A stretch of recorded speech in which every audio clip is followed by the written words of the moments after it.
The thing it makes me think the most about is the audience. The reality is journalists do not write for each other. We do not write for our sources. We do not even write for our editors. We write for an audience. We write for the people who wake up and roll over, in my case, and read term sheet every morning as they're walking their dogs. Allie was telling me, I asked her, how many pitches do you get a week? And she says, I get 200 viable pitches a week. So that's not even all the junk. So Allie, can you talk a little bit about how do you wade through all that noise and what makes a great term sheet story? It is both art and science. There are things I know to be true every time. Every single time I'm looking for something that has a little bit of a man bites dog quality, whatever that is. So Allie, what do you think overall about go direct trend and the rise of new media? I think it should be a wake-up call for reporters. I think in a lot of ways it is indicative of the ways reporters are getting outcompeted. What would be your most actionable advice in terms of building authentic relationships, not just with you, but with other journalists? Again, I think especially in this day and age. What I will say...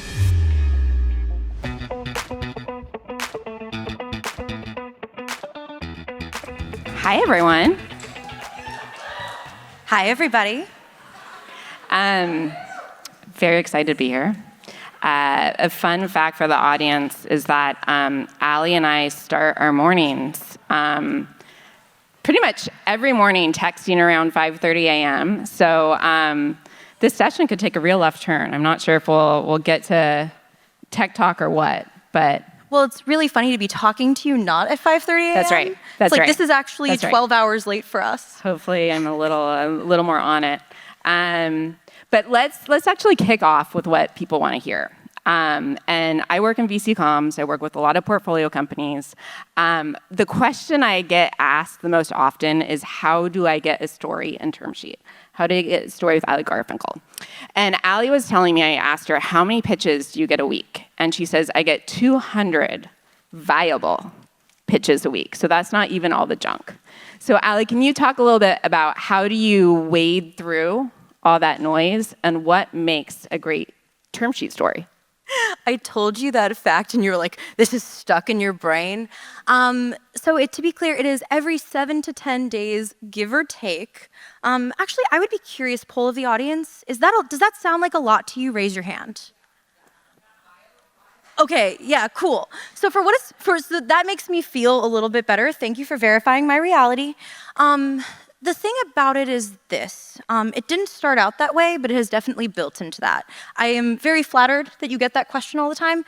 I also think it's definitely a sign of the market. And I say viable intentionally because there are a lot of interesting deals that are getting done right now that I absolutely say no to for whatever reason. Now, of course, the thing you're actually getting at is what makes me say yes to something. Yep.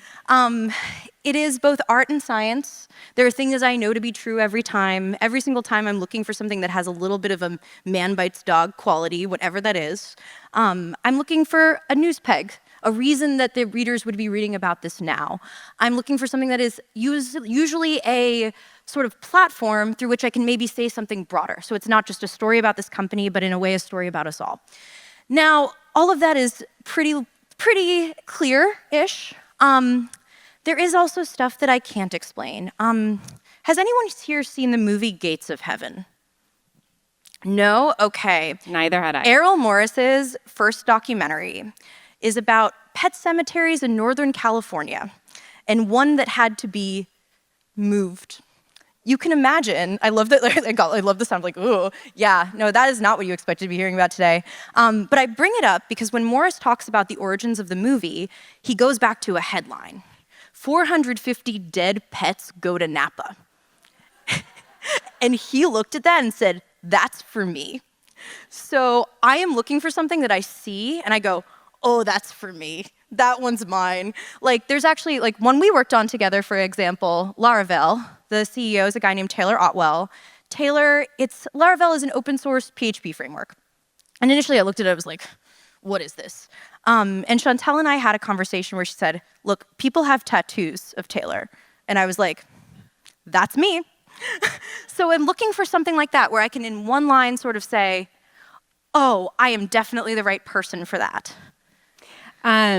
one thing that we were actually talking about in the green room with JJ was the term sheet as a brand and how special this newsletter is to so many people. And I was actually saying I've been a subscriber since before I was married, which is a very long time ago.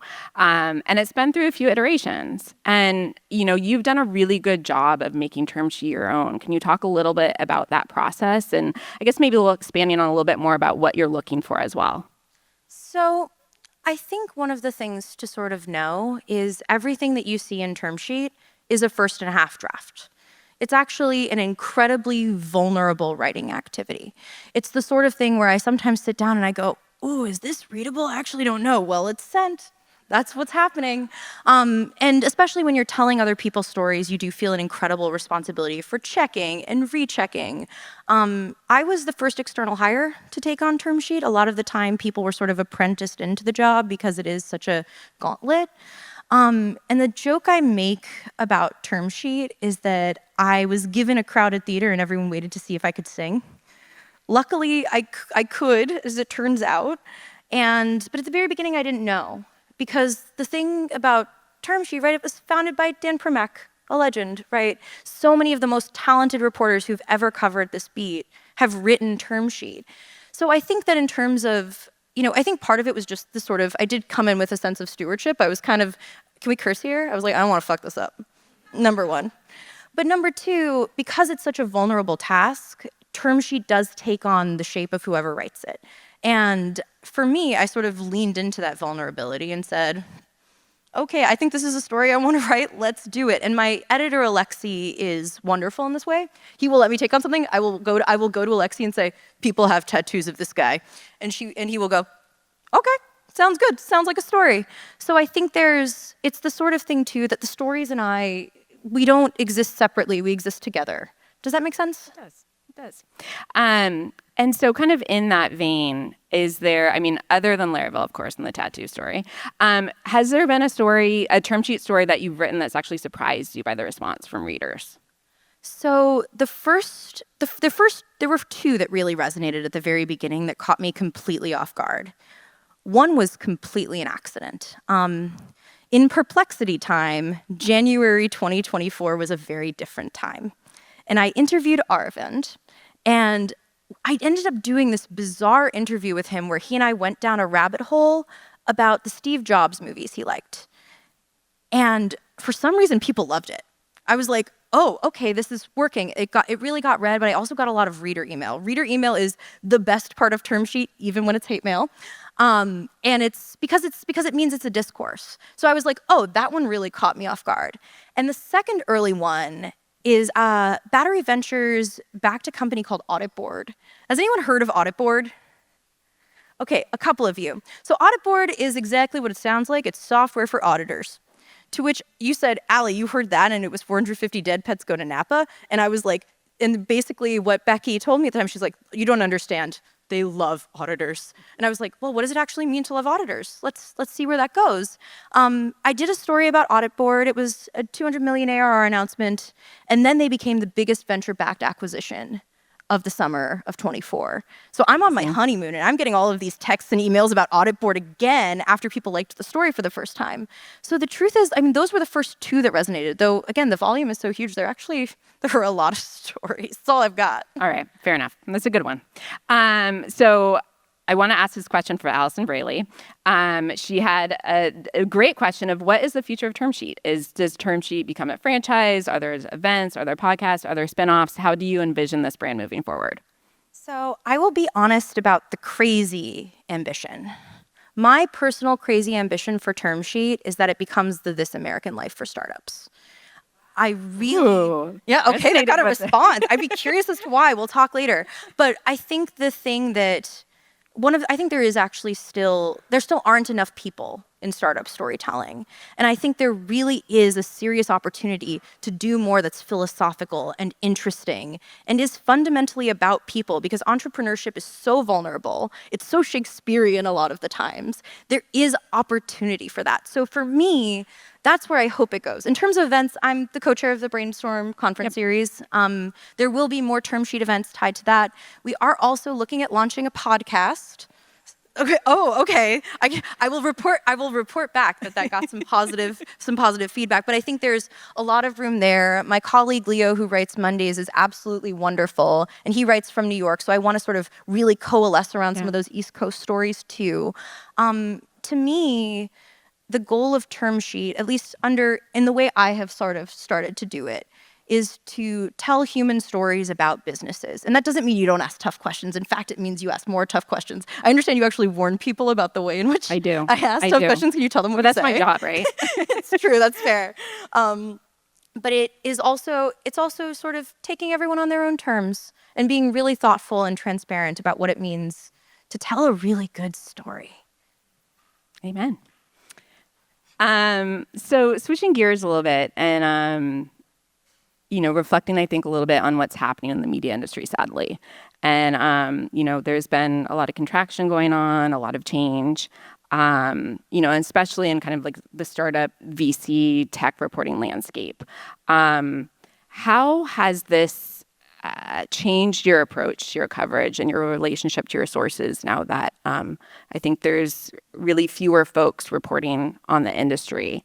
And also kind of your sense of responsibility to the VC and startup ecosystem, kind of given all these changes. So the sense of responsibility is huge. The fear is real. Like, it does scare the living daylights out of me that I will watch people at other publications who I think are as good or better than I am get laid off. That being said, the thing it makes me think the most about is the audience. The reality is journalists do not write for each other.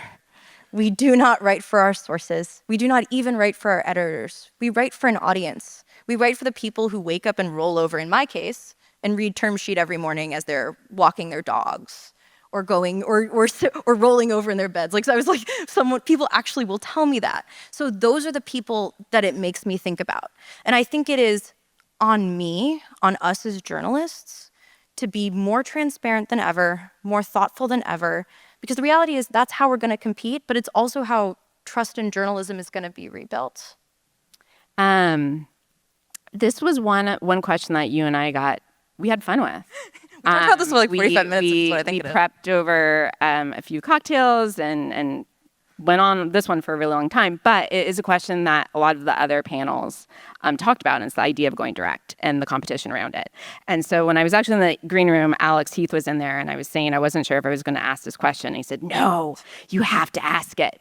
So Allie, what do you think overall about the go direct trend and the rise of new media? I'm happy to sling a take. So I'll say the hot take part first. I think it should be a wake-up call for reporters. I think in a lot of ways it is indicative of the ways reporters are getting outcompeted. I think we should learn a lot from the go direct trend. For example, people want time to explain themselves. For example, they don't want to do an interview for 5-10 minutes and then be on their way. They don't want it to feel transactional. And I think that is one of the great ways in which go direct has actually really succeeded. It feels like people have agency. Now, the stuff that is a little bit more conciliatory, I do not believe journalism is a zero-sum game. I know there are people who maybe feel differently than I do, but I cannot operate in this business believing that it's winner take all in any way, shape, or form. I believe there's a place for go direct stories. There are stories I get. They're product stories, for example. I'll look at it, I'll be like, this should actually be a go direct story. The reality is there are times when the company itself is going to be the best teller of that story, right? At the same time, I also do think that with go direct itself, we're still in early days, and I think the norms of it have not been developed. So I think we'll see how it plays out. But for journalists itself, I stand by what I say. I think we need to compete better. One thing that we were talking about as well, too, I don't think was touched upon, is just the general sophistication of the audience. So we've talked a lot about the go direct, the competition with media, but we haven't touched on actually what the audience wants. Do you have any thoughts or feelings around that? Because we were also saying it's kind of a little bit, is that the rise right now? Yeah. And I think there might be a fall. And I think someone else said it earlier in the panel, like CEOs are going to come back. Founders are going to come back to journalists. And I actually believe that too, because I think people want fair and accurate reporting. So do you Any thoughts, feelings? I also think anyone worth their salt is okay being questioned. Yeah. And at a certain point, a lot of folks I know who are proponents of Go Direct in some way will also show up in my inbox. And I don't have a problem with that, actually, because the reality is I do think audiences they don't want stories that are like, we launched this and it's amazing. Nobody wants to read that. People want to read real stories about real people. And the reality is, I think a lot of companies are still not the best tellers of their own stories. And I think when you think about, again, what does the audience want? Audiences want to read about people. They want tension. They want conflict. They want sort of the classic news values around prominence, proximity, all of that stuff. And the reality is a journalist is incentivized to give that to an audience and trained to do so. Yep. So this question was also suggested by my friend Christine Choi of M13. And I promise I did think of my own questions, but so many people had questions for Allie Garfinkle. And this was actually I really liked this one. So she said, tech journalism still has enormous power in shaping not just what gets attention, but how urgency and importance are framed. In an era where speed and progress are often conflated, how do you balance the pressure for immediacy with the need for context and consequence? This is the most essential question of my life in a lot of ways, because there is a tension. When you write a daily newsletter, speed is all you need it, right? A lot of the stories you all read every day, I write in 45 minutes to an hour and 15. Let's be real. So I have to be fast. That being said, I think sometimes the best thing that I have ever done for myself is write something at like 6 o'clock in the morning after I've texted you, and then put it down for 20 minutes, an hour. Sometimes there have even been a couple of cases where I've looked at somebody and I said, look, this story, it can't come out tomorrow. I need another second with it. And it is frustrating because there are definitely times where I will look at something I've written. We're all our own harshest critics. But I've looked at something I've written and I'll say I was so close to making a serious point. But I do think that speed is complicated for me, but there's also sort of power and constraint. There's actually there's a way that you can it forces you to be more creative than you maybe would have ever been otherwise. And certainly in my case, produce a lot more. Okay, we only have about a minute left, so I think let's end it again. Like I said, I had so many folks asking me to ask questions to you, and so many people who asked me for intros to you. But what would be your most actionable advice in terms of building authentic relationships, not just with you, but with other journalists? And again, I think especially in this day and age. I think the irony of this question is that you and there are quite a few other people in this room who'd be better equipped to answer this question than I would. I can't speak for other journalists, but I can tell you what's true for me. What I will say is that I really want to be treated like a person. I am not a platform. I am a human being who wakes up every day and types a lot and writes a newsletter.